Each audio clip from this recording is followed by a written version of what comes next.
For 4 days in April 1971, one of Canada's most notorious prisons became a war zone. Behind the walls of Kingston Penitentiary, inmates seized control of the institution, took 6 correctional officers hostage, and turned the prison into a scene of chaos. Outside, police and soldiers prepared for the possibility of a deadly assault. Inside, fear ruled. And by the time it was over, 2 prisoners would be dead, dozens injured, and Canada would be forced to confront what was happening behind prison walls. This is a story of the 1971 Kingston Penitentiary Riot.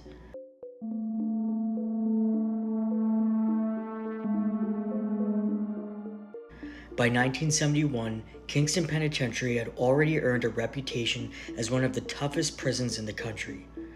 The institution housed some of Canada's most dangerous offenders. Life inside was strict, tensions between inmates and staff were high, and many prisoners felt they had little control over their daily lives. Adding to the frustration was the planned transfer of inmates to the newly opened Millhaven institution. Rumors spread throughout the prison, creating uncertainty and resentment. The atmosphere was becoming increasingly volatile. It wouldn't take much to set it off. On April 14, 1971, that is exactly what happened.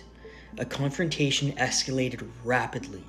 Inmates gained control of key areas of the prison and overpowered staff. Within hours, 6 correctional officers had been taken hostage. Hundreds of prisoners were released from their cells. The prison was no longer under the control of authorities. It was under the control of the inmates. As word spread across Canada, journalists, police, and government officials rushed to Kingston. Nobody knew how the situation would end. What happened inside the prison over the next several days shocked the country. Different groups of inmates competed for control. Old grudges resurfaced, and prisoners accused of being informants became targets. Others were singled out because of the crimes they had committed.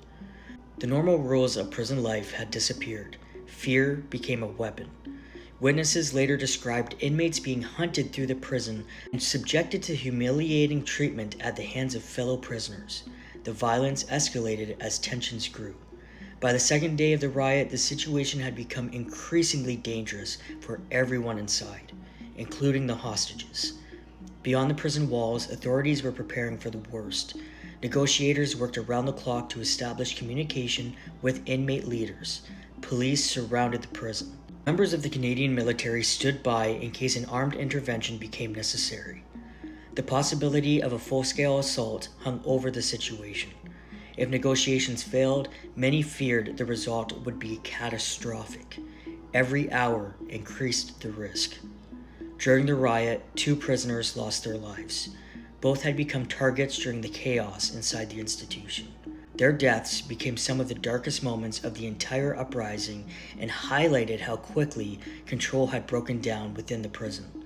By this point, authorities knew they were racing against time. The longer the riot continued, the greater the chance more people would die.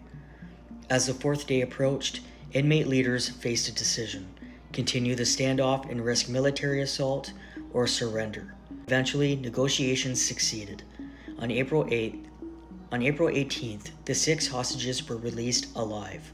Shortly afterward, the inmates surrendered control of the prison. The riot was over. After 4 days of uncertainty, violence, and fear, Kingston Penitentiary was back under government control. The events triggered a major inquiry. Investigators examined prison conditions, inmate grievances, security procedures, and the failures that allowed the uprising to occur.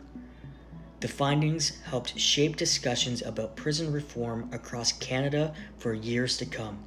But for many Canadians, the image of those 4 days were impossible to forget. A prison built to contain violence had become consumed by it. More than 50 years later, the 1971 riot remains one of the most infamous prison uprisings in Canadian history.